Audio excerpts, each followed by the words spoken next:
Au lycée Sangor pour cette présentation virtuelle du lycée de la filière de l'enseignement général et de ses filières technologiques.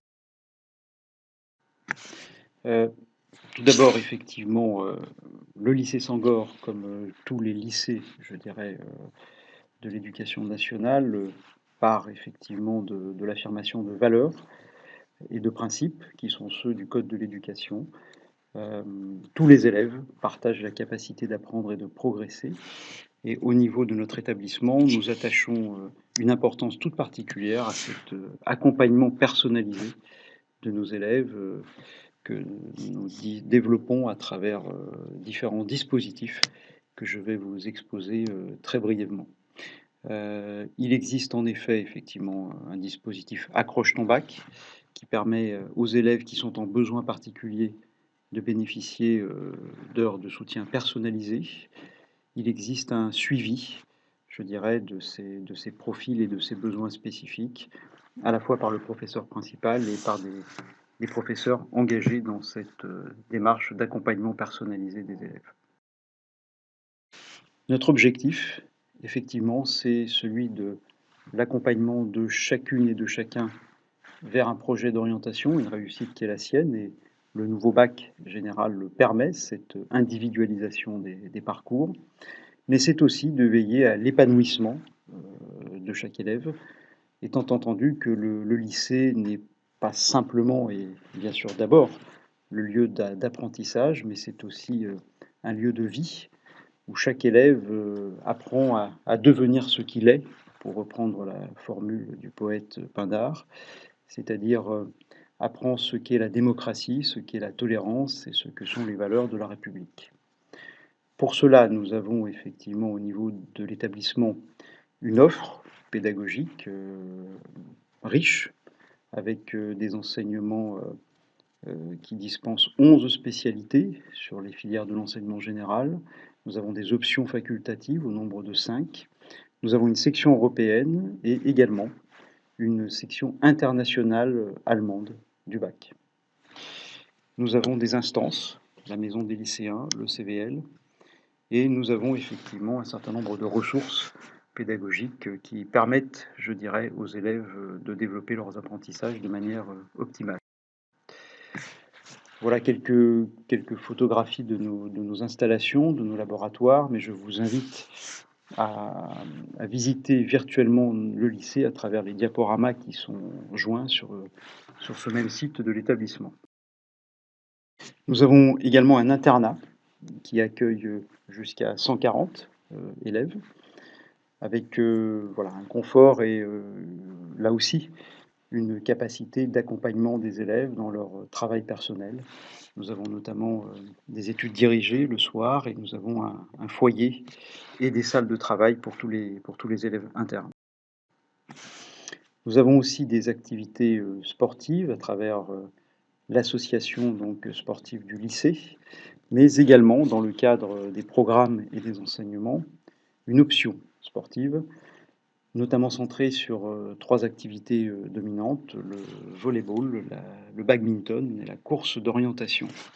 Je précise que nous développons également un partenariat avec le club hébroïcien donc, de volley féminin et nous accueillons de jeunes sportives dans le cadre effectivement de leur parcours d'orientation.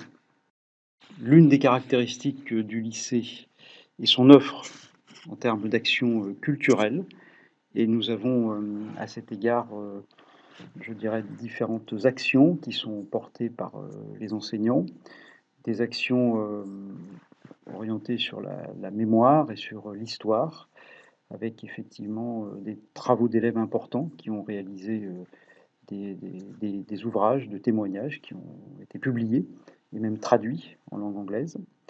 Nous avons la radio Sangor, qui est une activité ouverte aux élèves et qui permet à nous lycéens également de partager avec d'autres élèves scolarisés ailleurs, lycéens et collégiens, un certain nombre d'activités médiatiques. Et nous développons aussi un certain nombre d'actions à caractère humanitaire à travers notamment les élèves de la filière des sciences sanitaires et sociales. Nous avons également une forte ouverture internationale, et c'est là l'un des axes forts du lycée Sangor, à travers à la fois sa section européenne anglais, son dispositif Erasmus. Nous participons effectivement à un programme européen, Erasmus, centré sur les sciences et technologies de laboratoire. Nous avons des échanges et des partenariats avec l'Allemagne, notamment à travers effectivement le campus des métiers et des qualifications. Nous avons un partenariat avec la Marie Curie Schule, qui est un établissement qui est installé dans la Sarre. Nous avons bien évidemment de nombreux voyages et séjours linguistiques. Et nous avons pour la rentrée, effectivement, 2021, nous allons ouvrir une section internationale allemand. Il s'agit d'une option internationale du bac qui est offerte aux élèves, mais sur la base d'un test initial de sélection des candidatures, puisque c'est une filière exigeante qui offre aux élèves qui la suivent jusqu'à 7 heures hebdomadaires d'enseignement supplémentaires au cours effectivement de la filière du bac général. Il s'agit donc d'une filière qui va ouvrir à la rentrée prochaine et qui scolarise à la fois des élèves français et des élèves allemands, dans le cadre notamment de l'accueil qui sera fait sur la ville d'Évreux, des 160 familles donc de militaires qui vont participer à la mise en place de l'escadron franco-allemand de défense européenne. Nous avons également, c'est un autre point important finalement de notre offre, de nombreuses actions à caractère artistique. Nous avons à la fois des options, mais aussi des spécialités du bac d'enseignement général. Et effectivement, ces différentes actions sont installées à travers un partenariat historique avec le Tangram d'Évreux, hein, qui nous permet effectivement de mobiliser des professionnels du secteur effectivement artistique, à la fois dans le cinéma et dans le Nous avons également un attachement particulier, une vigilance particulière sur le développement de la démocratie lycéenne, à travers à la fois la Maison des lycéens, qui est une association de droit privé, qui, au sein de laquelle les élèves sont libres, je dirais, de prendre des initiatives, de mobiliser un budget et de développer des actions citoyennes. Et le conseil de vie lycéenne, effectivement, qui est l'instance au sein de laquelle les élèves exercent leur représentativité, je dirais, et participent à la vie d'établissement comme à ses décisions. Ces élèves, évidemment, peuvent disposer d'un foyer qui est le lieu où ils peuvent à la fois se réunir, se rassembler et avoir des moments, je dirais, de partage en dehors, je dirais, des enseignements et des cours. Alors concernant, je dirais les filières proprement dites, nous sommes un lycée d'enseignement général et technologique et tout commence avec la classe de seconde générale et technologique, au sein de laquelle il y a 3 types finalement, d'enseignement. Les horaires de tronc commun qui sont obligatoires et que tous les élèves finalement suivent, quel que soit le lycée dans lequel ils sont scolarisés. Des enseignements qui sont optionnels et facultatifs et qui sont variables selon les offres de chaque établissement. Et enfin, nous avons de l'accompagnement personnalisé qui là correspond, je dirais, à une dimension qui nous est plus particulière, hein, puisque encore une fois, ces actions sont des actions d'initiative locale. Concernant les horaires de tronc commun obligatoires, la base horaire est de 26h30, où l'on retrouve, je dirais, des enseignements qui correspondent très strictement à la continuité pédagogique de ce qui se fait en collège, hein, et avec des horaires en français de 4 heures, de 3 heures en histoire-géographie. Nous ajoutons à tout cela, nous, 1 heure supplémentaire en français et 1 heure supplémentaire en mathématiques, pour permettre aux élèves dans ces disciplines-là d'avoir un accompagnement plus approfondi. À côté de cela, il y a effectivement une offre d'enseignement optionnel, facultatif, que les élèves peuvent choisir ou non. Nous en avons effectivement 5 sur la filière générale. Nous avons le latin et le grec, nous avons le cinéma, nous avons le théâtre et nous avons l'EPS qui peut être pris comme option, en plus donc des enseignements de tronc commun. À cela, il faut ajouter des options technologiques qui permettent aux élèves qui le souhaitent d'approfondir ou de s'initier à des disciplines qui peuvent ensuite être prolongées par le choix de filières technologiques qui sont les nôtres. Nous avons une option santé et sociale, une option biotechnologie et une option sciences et laboratoires. Nous avons enfin, sur le niveau de la classe de seconde, un certain nombre de dispositifs d'accompagnement personnalisé qui s'ajoutent à tous ces horaires obligatoires. Nous avons notamment une heure quinzaine assurée par le professeur principal de chaque classe pour l'accompagnement au projet d'orientation, dans la mesure où la classe de seconde est, comme la classe de troisième, un palier d'orientation. Nous avons également une heure quinzaine en mathématiques et une heure quinzaine en français. À cela, il convient d'ajouter des dispositifs plus particuliers, comme le dispositif Accroche ton bac, que j'ai rapidement évoqué précédemment, qui consiste à offrir aux élèves qui le souhaitent des heures supplémentaires de soutien par petits groupes, ils sont entre 2 et 5, des heures supplémentaires d'accompagnement personnalisé, effectivement dans certaines disciplines, et tout cela, évidemment, est soumis au volontariat des élèves, mais cela leur permet bien évidemment d'approfondir leurs connaissances. Je souhaiterais insister sur le fait que la classe de seconde générale et technologique est en effet un palier d'orientation, ce qui signifie qu'à l'issue de cette année scolaire, les élèves devront faire un choix d'orientation entre, d'une part, la filière unique, désormais, du bac général, qui présuppose effectivement le choix de 3 enseignements de spécialité, ou d'autre part, le choix de l'une des 8 filières possibles de l'un des baccalauréats technologiques existants, sachant qu'au lycée Sangor, nous en proposons 2. Concernant la voie générale, tout d'abord, au lycée Sangor, nous avons un certain nombre d'enseignements de spécialité. Nous avons une offre de 11 enseignements de spécialité possibles. J'évoquerai simplement ceux qui nous sont peut-être le plus propres, hein, indépendamment de tous les enseignements de spécialité que l'on trouve partout, mathématiques, physique, SVT, SES. Nous avons ici spécifiquement du cinéma ou du théâtre. Nous avons également en lettres, langues et civilisations non seulement la langue anglaise, mais également la langue espagnole. Et nous aurons à la rentrée 2021 une spécialité numérique et sciences informatiques, hein, qui traite effectivement des architectures matérielles, des systèmes d'exploitation et de l'initiation au langage de programmation informatique. Concernant les spécialités anglais, elles peuvent être effectivement subdivisées en 2 spécialités possibles.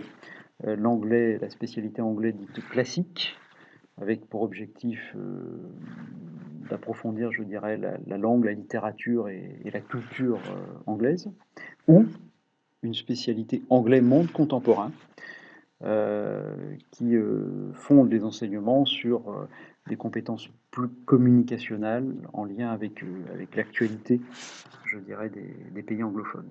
Concernant les voies technologiques au lycée, nous en avons 2 possibles. Le baccalauréat sciences et technologies de laboratoire, avec ses 2 spécialités, biotechnologie ou physique et chimie de laboratoire. Et nous avons d'autre part le bac sciences et technologies sanitaires et sociales. C'est notamment le bac qui prépare à intégrer, par exemple, des écoles d'infirmières. Il faut savoir que ces élèves sont prioritaires sur Parcoursup pour intégrer des écoles d'infirmières ou des écoles d'éducateurs spécialisés. Le baccalauréat, dans sa Modalité actuelle, comme chacun le sait, hein, il y a eu une réforme du bac 2021. Cette réforme, se fonde principalement sur une intégration partielle, je dirais, du contrôle continu dans l'examen du bac et dans l'évaluation des élèves. Le contrôle continu compte en effet pour 40 de la note finale obtenue au bac, les 60 restants de la note étant obtenus au travers de 5 épreuves terminales. Une épreuve terminale est passée en fin d'année de première, les 4 autres épreuves étant passées en cours d'année de terminale. J'insiste sur le fait qu'avec cette réforme, toutes les notes obtenues par les élèves sur ces 2 années du cycle terminal valent comme note du bac. Alors si l'on veut décomposer de manière un peu plus fine l'organisation de l'examen, les 40 d'une part de l'épreuve, des notes d'épreuve de contrôle continu se divisent en deux parties, deux grands ensembles. 30 je dirais, de ces notes sont composées par les différentes sessions de contrôle d'épreuves communes. Vous en avez 2 sessions sur l'année de première et une session sur l'année de terminale. L'ensemble, je dirais, de ces 3 sessions d'épreuves communes comptant pour 30 de la note globale. Et les 10 restants du contrôle continu sont constitués par les notes de bulletins scolaires, c'est-à-dire tout simplement les moyennes trimestrielles obtenues par les élèves sur ces 2 années de première et de terminale, 5 pour l'année de première et 5 pour l'année de terminale. Je précise également que ces notes de bulletins, ces moyennes trimestrielles, pour les obtenir, chaque discipline est affectée d'un coefficient identique. C'est le coefficient 1. Donc toutes les moyennes s'équivalent sur la note de bulletin. Et enfin, l'autre partie, je dirais, de l'évaluation du bac porte sur les 5 épreuves terminales, comme je l'ai dit. Les épreuves de français, écrit et oral, 10 de la note. Les 2 épreuves des enseignements de spécialité, les 2 épreuves terminales des enseignements de spécialité, qui sont chacune affectées d'un coefficient 16. Donc on peut dire que les 2 enseignements de spécialité de terminale pèsent pour 32% de la note globale de l'examen. Vous avez également le grand oral et vous avez enfin l'épreuve finale de philosophie qui fait partie donc des épreuves que les élèves vont passer effectivement à travers des contrôles terminaux. Pour les sections internationales, je dirais l'architecture du bac est quelque peu différente. Les épreuves terminales ne comptent plus pour 60%, mais pour 50% seulement de la note. Et une part plus importante est donnée aux 2 enseignements spécifiques, je dirais, aux sections internationales, à savoir l'histoire-géographie en discipline non linguistique et la littérature étrangère, donc pour ce qui nous concerne, la littérature allemande, puisque ces 2 épreuves-là seront passées en une épreuve de contrôle continu et auront chacune un coefficient de 15, c'est-à-dire un coefficient à peu près équivalent aux 2 épreuves terminales de spécialité que les élèves continueront évidemment à passer. Pour le baccalauréat technologique, là aussi, l'équilibre des notes est à peu près le même. Hein, les 60% d'épreuves terminales et 40% d'épreuves communes, avec voilà, les mêmes coefficients qui sont affectés aux enseignements de spécialité du baccalauréat technologique, à savoir 16% par enseignement de spécialité. Le calendrier de l'ensemble de ces épreuves est celui-ci, donc il est figuré par les bandes jaunes de ce dessin, de ce tableau. On peut constater que les notes de bulletin qui valent pour 10% de la note globale courent sur l'ensemble des 2 années du cycle terminal dans une logique de continuité absolue. Les épreuves communes, elles, sont passées, comme je l'avais indiqué, donc à travers 3 sessions en classe de première, en fin de 2e trimestre et de 3e trimestre, et en classe de terminale en début de 2e trimestre. Et enfin, les épreuves terminales, qui sont au nombre de 5, sont passées à des moments, spécifiques. Donc en fin d'année de première pour le bac de français, épreuve écrite et orale. Autour aux environs du mois de mars, en mars-avril, autour du 15 mars pour être précis, pour les 2 premières épreuves, terminales de la classe de terminale, les 2 enseignements de spécialité, qui seront passés donc en mars. Et enfin les 2 dernières épreuves du bac sont, le grand oral et l'épreuve de philosophie. Le grand oral portant sur l'un ou l'autre des enseignements de spécialité que les élèves auront conservé en classe de terminale. Voilà pour cette présentation rapide. Nos portes ouvertes en virtuel donc se dérouleront le samedi 27 mars. Nous serons heureux de vous y retrouver. Et si vous avez toute question, n'hésitez pas à me les adresser par courrier électronique à l'adresse qui s'affiche sur l'écran. Merci à toutes et à tous.